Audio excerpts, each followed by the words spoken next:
Chapter 37, Emergencies with Patients with Special Challenges. Before we get started, don't forget to like and subscribe for future updates. Let's start off with kind of a definition of what patients with special challenges are.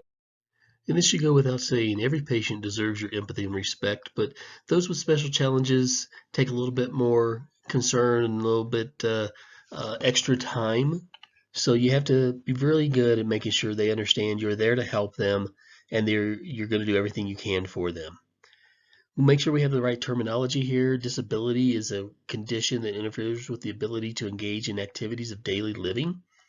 We no longer use the term handicapped. Disability, access, functional needs are the current terms that help describe these people. A developmental disability is a chronic impairment beginning at any age up to 22. Cerebral palsy, Down syndrome are two of the common ones we see. Could be something that's a result of a traumatic injury or a medical condition, MS or multiple sclerosis, Parkinson's. A stroke leaves a person in the condition that have special challenges. Traumatic brain injury or spinal cord injury all cause additional needs that we're going to have to adjust our care and our way we treat our patients. Because of all the advances in technology, a lot of our patients are living independently. They can take care of themselves pretty well with very minimal outside assistance. So you may get a lot of calls to people that normally would have some type of healthcare provider there or someone to assist them, but because of the advances, they are by themselves. Although some of them do have that extra person there with them, so just kind of be aware of what's going on and adjust as needed. When you're dealing with a patient, you may have to adjust your style.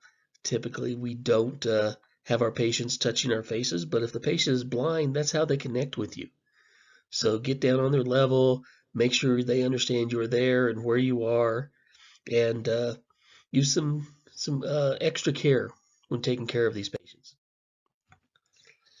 We also have patients who are terminally ill that are living in homes.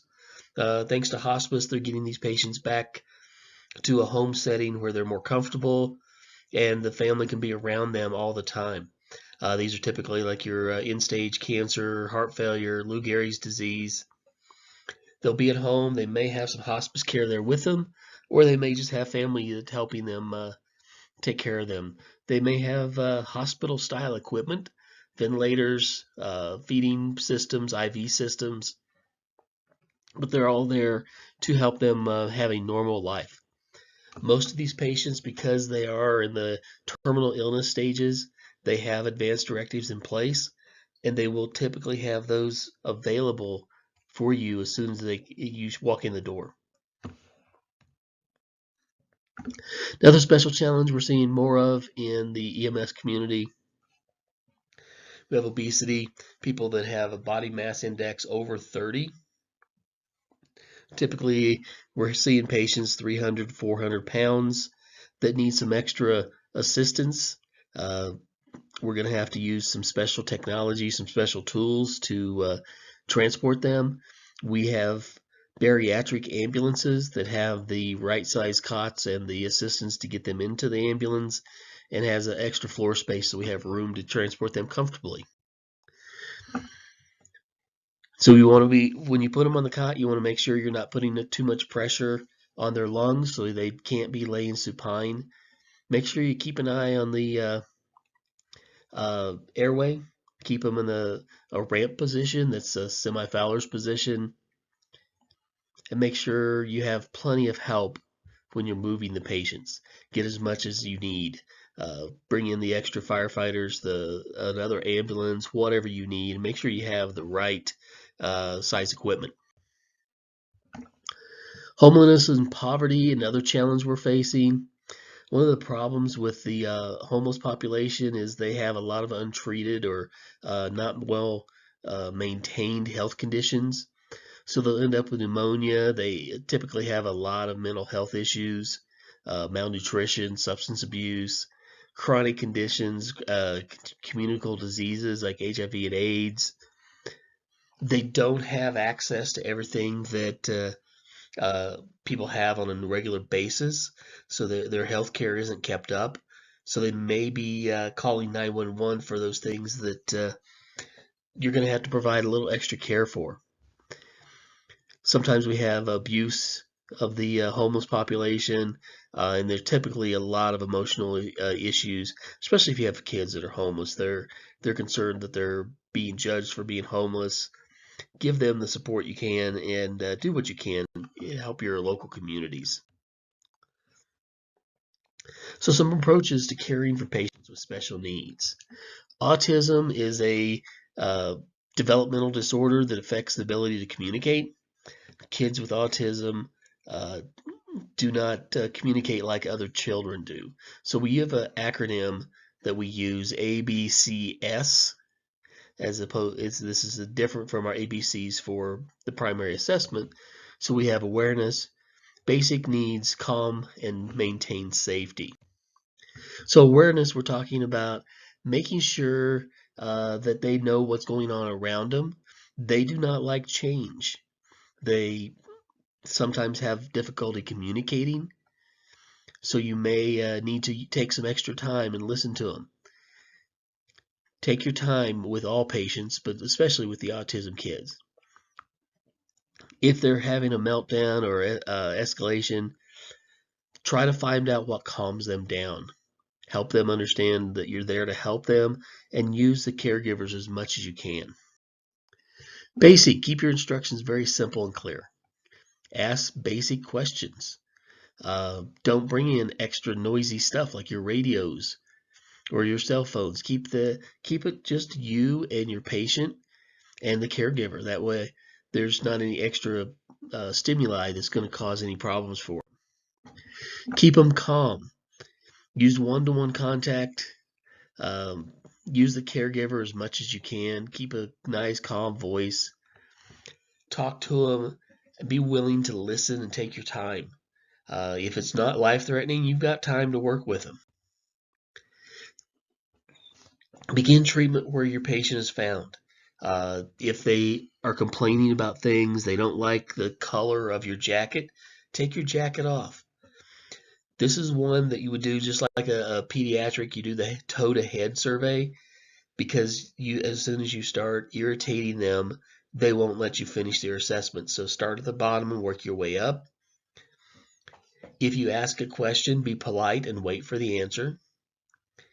And give them the time to relax between your questions. Find out what calms them down, keeps them from being agitated. A friend of my son's who's autistic, a Rubik's Cube calms him down. You give him a cube and he will relax and go back to being as calm as he can be. So the other thing about autistic kids, and pretty much any special needs kid, don't restrain them. That's just going to irritate them, and you're going to be surprised at how much strength they have anyway.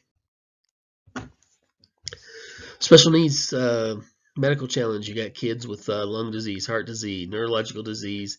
They're living at home. The parents are the caregivers. They may have trach tubes, be on respirators at home.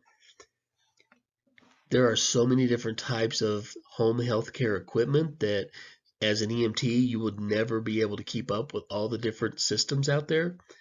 So you use the caregivers as your source of information to tell you what's available, what's the possibilities to fix the problems. And then there are your great source of information. Most of your parents of special needs children or other patients will know more about the disease process than anybody you ever thought. So some special considerations. When you find these advanced medical devices in the homes, don't assume you know everything about them. Don't try to adjust them unless that's in your protocols. But know that they're there and use the resources that you have to try to solve the problem. Call tech support. Call their 800 number that's on the device and say, hey, I'm here with a patient. The family member's having issues trying to get this reset, and they called us, and I'm trying to help them out. What can we do? So use all the resources you have. So this is a kind of example of what you might find. The patient's on a ventilator, they've got a feeding bag, and they've got an IV bag set up. So you've got all kinds of devices there. Don't start messing with the dials unless you know what you're doing or unless you've conferred with the experts.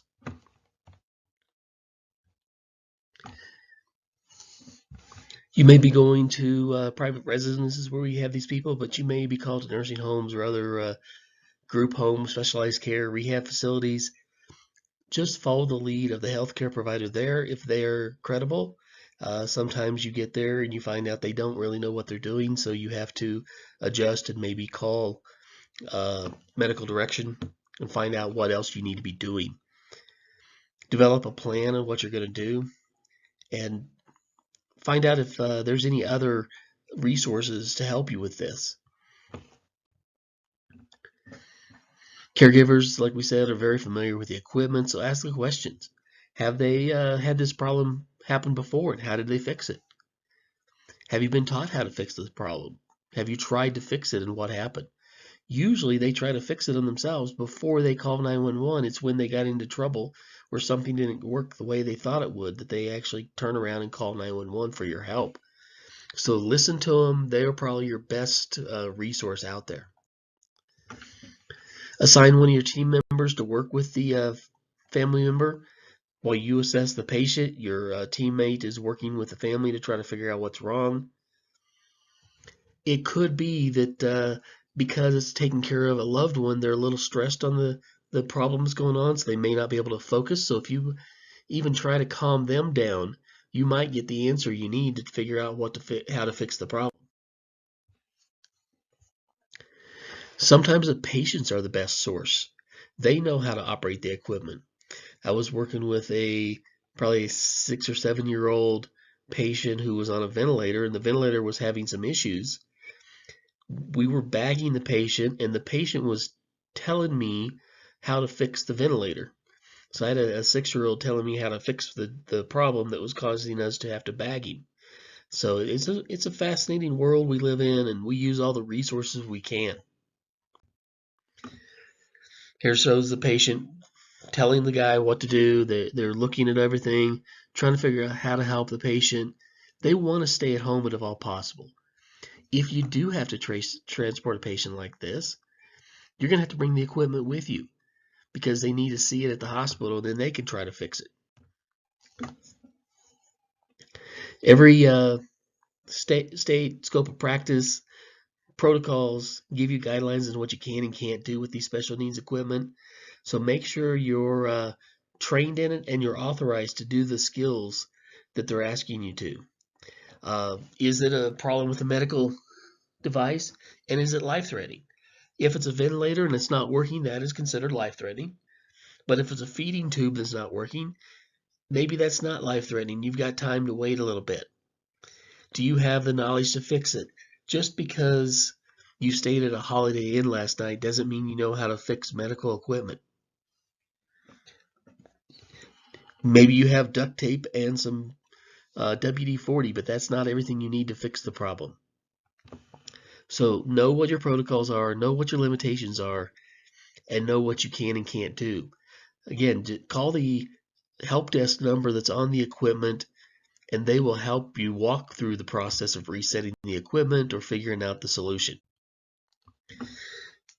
For patients with special needs, find out what their baseline is. Find out what normal for them is.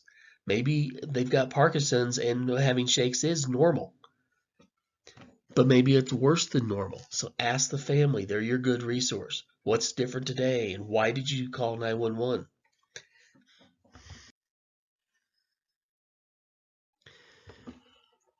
They can fill in the details you're not picking up. What happened before you got there? Why did they decide to call 911? Because of the change in the condition. They may be able to do things that you can't do, like reset equipment. So try to figure out what's going on. If you have a patient in your area that you've ran on once or twice, do a little research. Ask the family how you can get more information about their disease because you want to be able to help treat them better.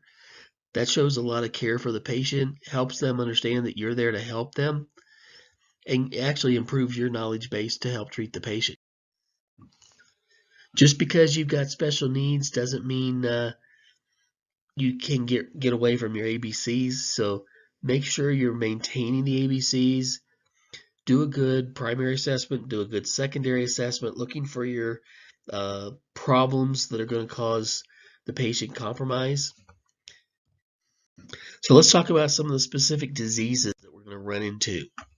We may have some that are congenital, so basically at birth, they're congenital heart disease, cleft palate, congenital deafness.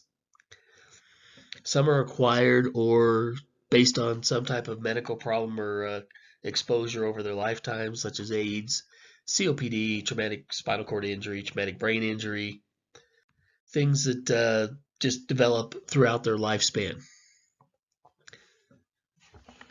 They can be either congenital or acquired, depends on what the background is, but we're going to treat the conditions we find as we find them, try to find out what the acute problem is that made the chronic problem worse. So let's talk about the advanced medical devices we're going to run into here. Some respiratory devices, we've got the non-invasive positive pressure ventilatory devices, could be a CPAP or a BiPAP. We've talked about CPAP, that's an EMT scale. BiPAP is just biphasic continuous positive airway pressure, so it gives you that extra pressure in the lungs during inhalation and exhalation.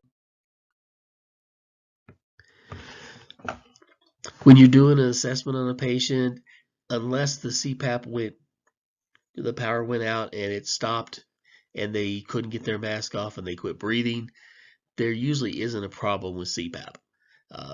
If you do bring them to the hospital, bring the machine with you because they're going to want to assess the settings on it, and maybe they don't have the exact same device at the hospital, and that patient needs that to survive because that's their way to stay breathing at night while they're sleeping. This is a typical CPAP machine, just sits on the nightstand beside them and has a hose and a mask that either goes over the nose or the mouth and nose. Tracheostomy tubes. Tracheostomy is that surgical opening in the neck. It's typically a stoma with some type of connecting tube in it. The trach tube is inserted into the opening, and that's where you put the BVM. If they don't have the trach tube in, then you would put your pediatric size mask on your adult BVM and use that as your ventilation device. Just remember, you've lost all the dead space above the opening if it's a complete tracheostomy. If it's not a complete tracheostomy, as you blow the air in there, it's going to go back up out the mouth and nose and into the lungs. So you have to be aware of what's going on there. They typically have these trach tubes for long-term conditions. It's because it's easier to keep the ventilator going on the trach tube than it is going through the mouth and an intratracheal tube. And they can actually eat and function. Some people have trach tubes that don't have ventilators hooked up to them. I knew a guy that had severe sleep apnea, and their solution was to give a tracheostomy to him. And that gave him a nice complete airway in without worrying about the obstructions from the sleep apnea. If they have that tracheostomy, if it's complete, they will not be able to talk. If it is not complete, they can still plug it up and create airflow across the vocal cords and have some form of speech pattern. One of the problems we run into with the tracheostomy tube is they get mucus in that tube, and it's real simple to suction out with a flexible suction tube. The other problem they run into is infection. So that's nothing we can treat pre-hospital, but we need to be aware of it and consider the signs and symptoms of sepsis. What you're going to do is check for blockage of the tube. If it's blocked, suck it out. If there's any resistance, you're going to use the catheter to go in, clean the catheter between each use with some sterile water. Remember, this is going right into the lungs, so we don't want to be putting things in there that are contaminated or going to be dirty. Use a BVM and keep the head slightly elevated. So lift the head of the cot just a few inches, give them a little extra support there, and that makes their airway much easier. Home ventilators. These are just like a hospital ventilator, but very small and used to mainly be used at home. They are programmed uh, by the hospital or by the respiratory staff before you take them home. So usually they don't have much adjustment to them. Problems you're going to run into, mucus plugs, infection or respiratory distress, or power and mechanical failures. Most people that have home ventilators have a backup power source for them. When that backup power source fails, then they're calling 911 because the only other option is to use a BVM. Use the DOPE mechanism when you're doing your assessment. Displacement of the tube. It's not in the right place. That causes a problem. Obstruction. A pneumothorax or a pneumonia. Something's causing the lungs not to function. That's as simple as listening to the lung sounds. Or we have equipment failure. If you have a problem, make sure the mucus plug is clear, BVM, and secure the ventilator when you get to the ambulance. Most ambulances have a power source in there so you can plug them in once you're in, and then continue using the ventilator on the way to the hospital.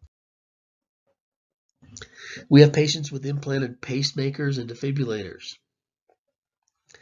The implanted pacemaker goes in under the skin, typically on the upper left chest, right about the mid-clavicular line, or they could put them in the abdominal cavity. They have wires that go to the heart, to the various portions where they would need a stimulus for cardiac output. So they will do a low energy pulse, 60 to 80 times a minute, whatever it's set for, and it sends that to the heart. It's typically such a low voltage that the patient doesn't feel it. It just is just like the heart, the SA nodes kicking in. Some people have a combination automated implanted or automatic implanted cardiac defibrillator. They're under the skin, same type of location. They're a little bit bigger, but they have wires that go directly to the ventricles. And if it detects VFib or VTAC, they will get a shock. And they will feel this shock. It is enough that they will feel the jolt in their chest. Typically, the patient goes unresponsive for about two or 3 seconds, and then they get this shock. If you have a patient that is getting shocked, you need to bring them to the hospital. There is a reason they're getting shocked, and this is keeping them alive until we correct that problem. So call ALS, get them to the hospital, make sure they have lots of oxygen. If they go into cardiac arrest, their implanted pacemaker defibrillator is not working, and we treat them identical to any other cardiac arrest patient. There's no changes just because they have something implanted. They do make a vest that has a defibrillator built into it that the patient can put on and wear that, and it has pads that attach to the test just like an AED, but it's just a wearable device. It's like a wearable AED. You can do CPR on this.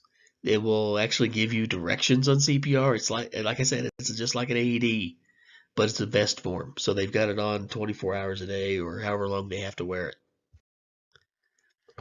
We do have ventricular assist devices. These typically are pumps that take the blood from the left ventricle out a tube and then comes back into the heart and pushes it through, back through the vascular system. So it's a very, it's kind of like an external heart, for lack of better words. Problems you run into are battery failure. That could be a bad thing. Air leakage, infection. If you have a ventricular assist device, they'll have an external battery pack. Make sure that's good.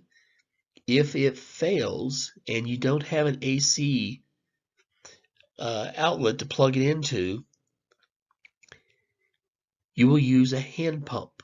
They typically have a crank built into them, and you crank that 60 to 80 times a minute. These are patients that are waiting for a transplant, and the healthcare people that are monitoring them typically meet with the local EMS providers and say, hey, I've got a patient at 1313 Mockingbird Lane. This is what the device is. we're going to stop by your station so you can meet them and see the device and make sure everybody's on the same page with what's going on. So if they go into cardiac arrest, you don't do CPR because the heart is not the pump. The pump is outside with the hand crank on.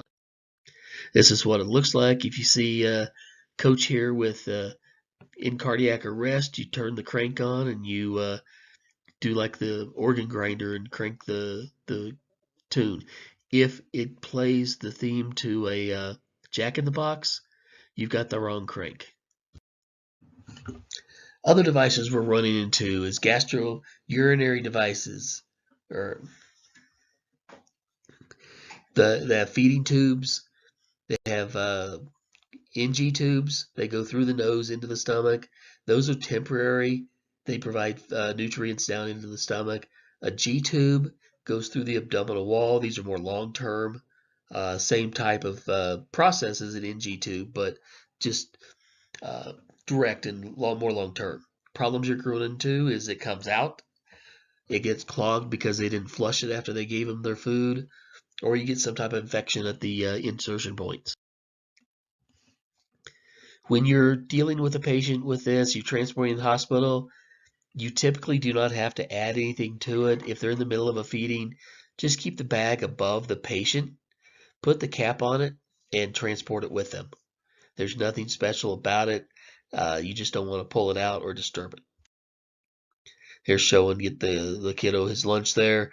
They've just got a syringe. They pour the food into it, and it flows into the stomach. Urinary catheters. Typically, these are Foley catheters that go in through the urethra into the bladder, and then they inflate it with saline, and there's a balloon on the inside of the bladder that keeps it from coming out.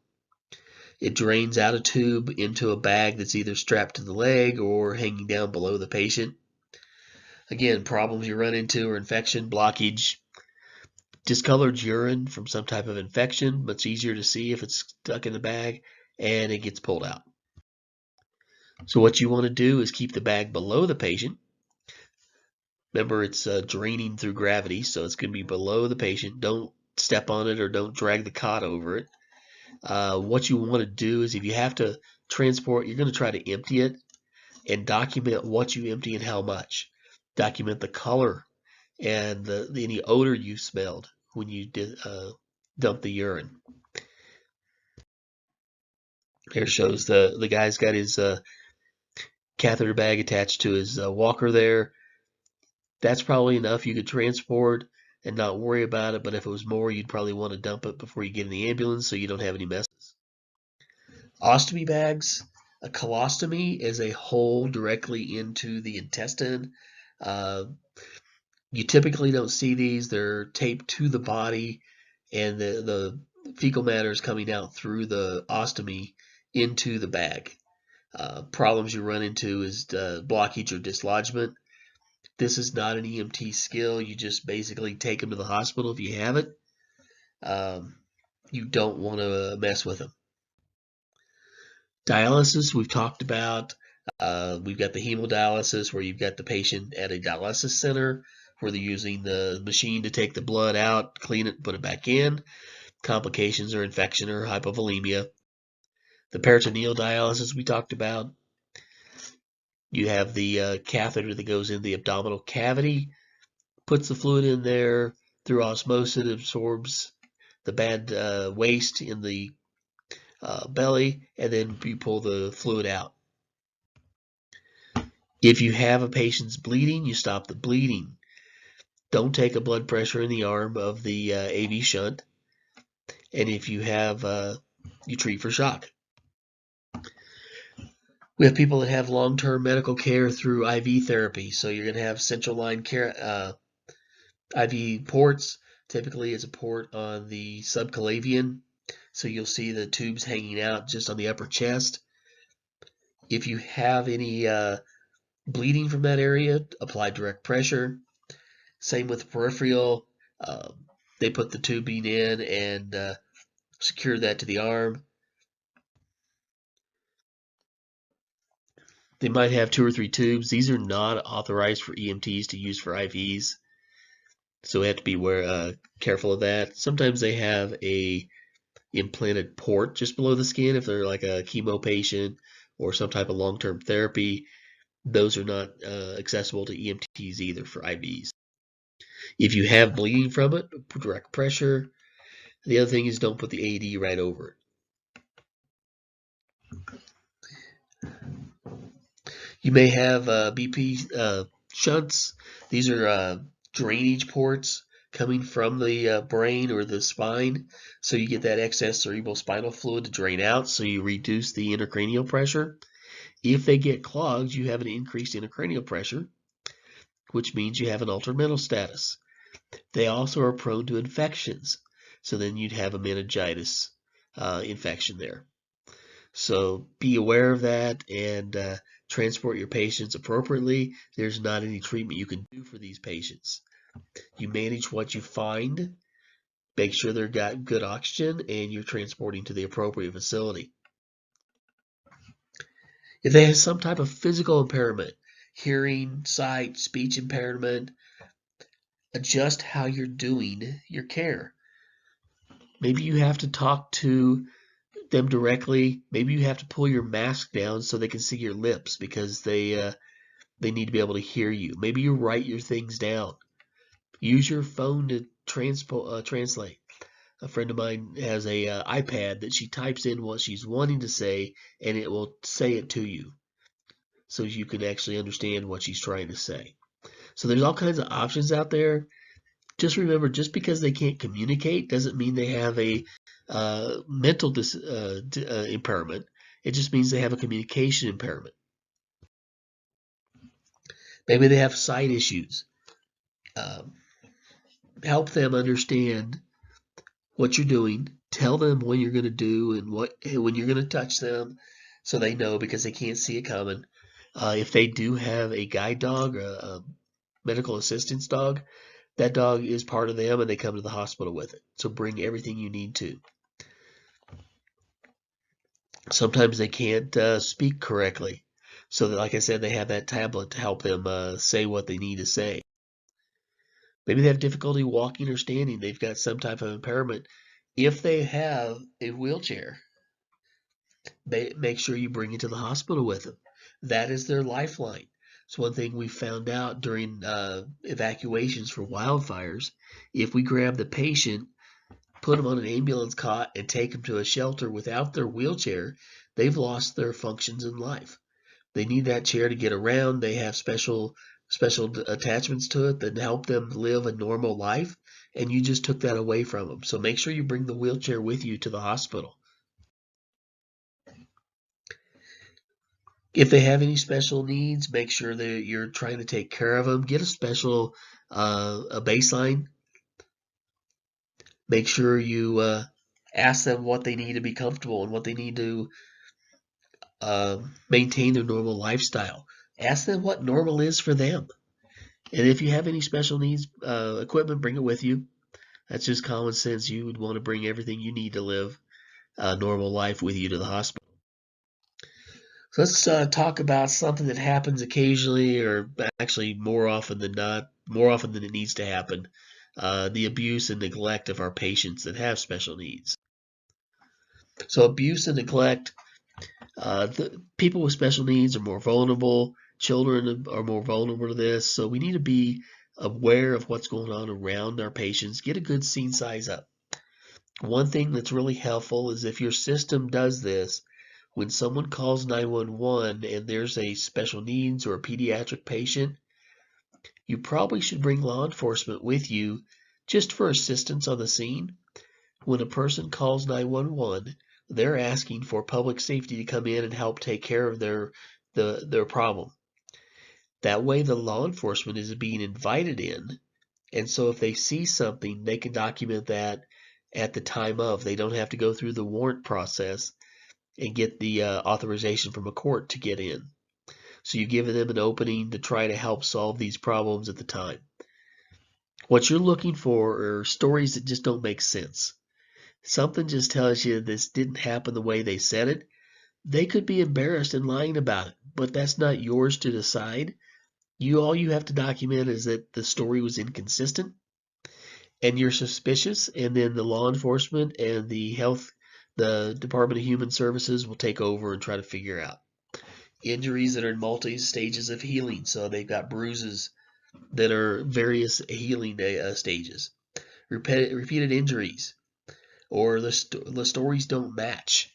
Caregiver tells you one thing and the patient tells you another. We are not making accusations. We are not accusing anybody. We get the patient to the hospital and have them help us figure it out. As EMTs, you're required by law to report suspicions. That can be as simple as telling the hospital when you get there, or like I said, if law enforcement comes with you, make sure they understand that you have some concerns they need to investigate. Let's talk about child abuse first. Psychological or emotional abuse, just not being cared for, neglect. They may have physical abuse or sexual abuse. Neglect is they just aren't provided food or shelter or safe environment. Um, Maybe somebody saw the kids digging out of the dumpster, or they're always going to the neighbor asking for food. Maybe you just got a hungry kid. Maybe the parents haven't been home for a month.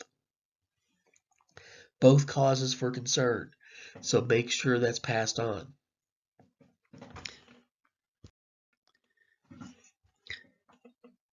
Physical abuse, you have the object that's causing the injury doesn't match what the injury looks like. Maybe it looks like a wooden spoon, but they said they fell down. Or maybe it looks like a hand mark. Burns that don't match up or that match up too well to other things like curling irons or cigarettes. Be aware of what's going on. Injuries to the genitalia that just don't make sense. Uh, the maturity level that doesn't make sense for a child. They use terms that are not typically used by a child that age. Probably common findings you're going to have: slap marks, bruises, lacerations, broken bones, fractures that don't make sense, head injuries that aren't consistent with the source of injury, bite marks, burn marks, increased intracranial pressure on a child, shaken baby syndrome, always bad, repeated visits. Fortunately, because of the location of fire stations, they typically have the same crews responding to same geographical areas. In larger systems, your ambulance may not be in the same area twice, so you might not have the ability to piece these things together. It may have to rely on the hospital to say, hey, we've had this patient 4 times with similar injuries. Uh, Indications of past burns or bilateral burns, different body parts injured, unusual behavior, or a caregiver that just won't leave the kid alone. They're very protective, or maybe the kid's showing some signs of he's not comfortable with the caregiver around. So observe the adults. Are they concerned, or are they not? Or are they not concerned?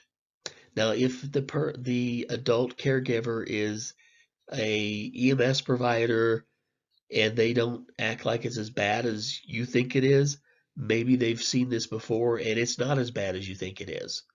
I know I've been accused, not accused for child abuse, but by my wife, that I didn't show as much concern for injuries that she thought I should have because they weren't really that serious. Maybe the caregiver isn't able to control their anger, has emotional outbursts. Something's just not right. Make sure you pass that on to the further care providers and to the law enforcement. If you have any suspicion of sexual abuse, treat that just like any other sexual assault. Do not undress the child. Do not let the child go to the bathroom or shower. Pass that on to the hospital and let them use their assessing skills to document everything you find and make sure that's taken care of. Remain professional and control your emotions. No matter how much you want to give some retribution to the abuser, do not do that. That'll just get you in trouble and complicate the case. So just tell the child you're going to take care of them. You're going to get them to the hospital. It's not their fault, but you're going to try to take care of them so that things get better here. If you have any type of injuries, you're going to address them appropriately, but document everything you do. Keep them from going to the bathroom, nothing by mouth. Don't let them wash and transport. Sometimes we have elderly abuse and neglect.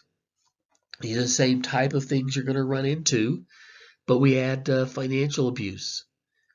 So we have physical, psychological, financial, and just neglect. Think about the geriatric patient now is coming back to live with their adult children.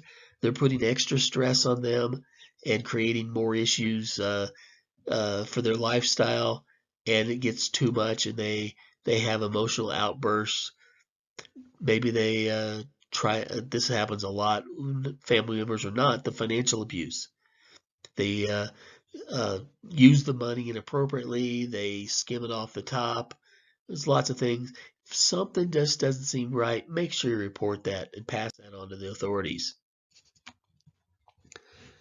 There are all kinds of other abuses out there, also with people that have disabilities.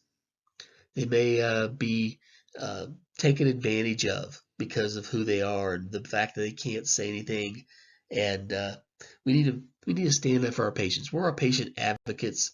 If you see the clues, document it and pass that on to the appropriate authorities. Warning signs, unexplained absences of caregivers or potential harmful periods of abandonment. They haven't seen their caregiver for a week. They haven't eaten. They haven't been able to get up and use the restroom like they normally would. The caregivers just don't act right around them. They're getting conflicting information on what you're seeing and what the caregiver tells you and what the patient tells you. Gather your information, document the facts, don't put opinions in. Don't say you suspect there's abuse. Just say, hey, once I get to the hospital, I'm going to tell the doctor what I've got here and let them figure it out. In some states, and Colorado is one of these, you have to report any type of abuse. So you notify the law enforcement or the hospital. Know your system. Some states require you call social services. But you have to report it. You have to take care of your patient.